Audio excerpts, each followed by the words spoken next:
Hello friends, welcome back to my channel. வெயில் காலம் ஆரம்பிச்சிருச்சு பாருங்கள். அப்போ நம்மளோட உடம்பை நம்ம குளிர்ச்சியாக வச்சுக்கணும். குளிர்ச்சியாக வைக்கிறதுக்கு நம்ம தர்பூசணி வெள்ளரிக்காயெல்லாம் சாப்பிடுமோ அது மாதிரி வெள்ளரிக்காய் யூஸ் பண்ணி சூப்பரான ஒரு டிஃபன் ரெசிபி நான் செஞ்சுருக்கேன். அது நீங்களும் செஞ்சு பாருங்கள். செஞ்சு பார்த்துட்டு எப்படி வந்துச்சுன்னு எனக்கு கமெண்ட் பண்ணுங்கள்.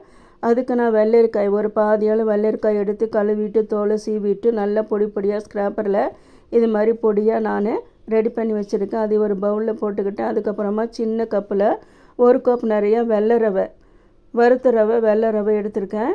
அது இப்போ பவுலில் போட்டுக்கிட்டு அதுக்கப்புறமா ஒரு கைப்பிடி நிறையா பச்சை பட்டாணி அது எடுத்திருக்கேன். அதுக்கப்புறமா தேங்காய் துருவல் நான் முதலிய மிக்சியில் ரெடி பண்ணி வச்சுருந்தேன். நல்லா துருவி கிரைண்ட் பண்ணி வச்சுருக்கேன். அதை போட்டுக்கலாம். ஒரு 2 ஸ்பூன் நான் போட்டிருக்கேன். எவ்வளவு தேங்காய் போடணுமோ அவ்வளோ தேங்காய் நீங்கள் போட்டுக்கலாம். அதுக்கப்புறமா தேவையான அளவு உப்பு போட்டுக்குங்க. அதுக்கப்புறம் கொஞ்சமாக தயிர், புளிக்காத தயிர் கொஞ்சம் எடுத்துக்கோங்க. அதையும் இதில் போட்டு நல்லா இதை மிக்ஸ் பண்ணிக்கணும். இது டிஃப்ரெண்ட்டான ஒரு டிஃபன் ரெசிபிங்க. சூப்பராக இருக்கும். வெள்ளரிக்காயோட சுவையில் வெள்ளரிக்காயோட அந்த வாசத்தில் ரொம்ப சூப்பராக இருக்குங்க. இது இஞ்சியும் பச்சை மிளகாயும் நான் மிக்ஸி ஜாரில் போட்டு நைஸாக கிரைண்ட் பண்ணி வச்சுருக்கேன். அது இதில் போட்டுக்கலாம். போட்டுட்டு இதையும் நல்லா மிக்ஸ் பண்ணிக்கணும். அதுக்கப்புறமா கருவேப்பிலை கொத்தமல்லி அதையும் போட்டுக்குங்க. போட்டு நல்லா மிக்ஸ் பண்ணிடுங்க. வெள்ளரிக்காய் இருக்கிறதுனால தண்ணி அதிகம் ஊற்ற வேண்டாம்.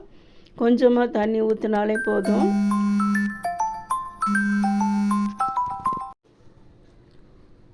இது கொஞ்சம் நேரம் ஊறினதுக்கப்புறமா கொழுக்கட்டையாவோ இல்லை சின்ன சின்ன உருண்டைகளாவோ பிடிச்சி இட்லி பாத்திரத்தில் வச்சு வேக வச்சு எடுத்தோம்னா சூப்பரான ஒரு டிஃபன் ரெசிபி ரெடிங்க. குழந்தைங்களுக்கு பெரியவங்களுக்கெல்லாம் ரொம்ப பிடிக்கும். நீங்களும் டிஃப்ரெண்ட்டாக இது மாதிரி ஒரு டிஃபன் ரெசிபி நீங்கள் வீட்டில் செஞ்சு எல்லாத்துக்கும் கொடுங்க. பாருங்கள், இட்லி பாத்திரத்தில் வச்சு நான் வேக வச்சுட்டேன். சூப்பராக வெந்துருச்சு. சாப்பிடும்போது பார்த்திங்கன்னா அவ்வளோ டேஸ்ட்டாக இருந்துச்சுங்க. நல்லா சாஃப்டாக இருக்கும். சாப்பிட்றதுக்கு வெள்ளரிக்காயோட டேஸ்ட்டில் வெள்ளரிக்காயோட வாசனையோடு சாப்பிட்றதுக்கு அவ்வளோ சூப்பர் டேஸ்ட்டாக இருந்துச்சு. உங்களுக்கு பிடிச்சிருந்துச்சுன்னா ஃப்ரெண்ட்ஸ் அண்ட் ரிலேட்டிவ்ஸோடு நீங்கள் ஷேர் பண்ணுங்கள், லைக் பண்ணுங்கள். இதே மாதிரி செஞ்சதுக்கப்புறமா ஒரு ஹாட் பாக்ஸில் போட்டு மூடி வச்சுருங்க. சாப்பிட வரவங்களுக்கு சூடாக நீங்கள் ஒரு பவுல்லையோ ஒரு தட்லையோ போட்டு கொடுத்து பாருங்கள். மீதியே வைக்காமல் ஃபுல்லாக சாப்பிட்ருவாங்க. அவ்வளோ சூப்பராக இருக்கும். மிஸ் பண்ணாமல் இந்த ரெசிபியை நீங்கள் செஞ்சுட்டு ஃப்ரெண்ட்ஸ் அண்ட் ரிலேட்டிவ்ஸோடு ஷேர் பண்ணுங்கள். மீண்டும் வேறு ஒரு வீடியோவில் சந்திக்கலாம். Thank you for watching.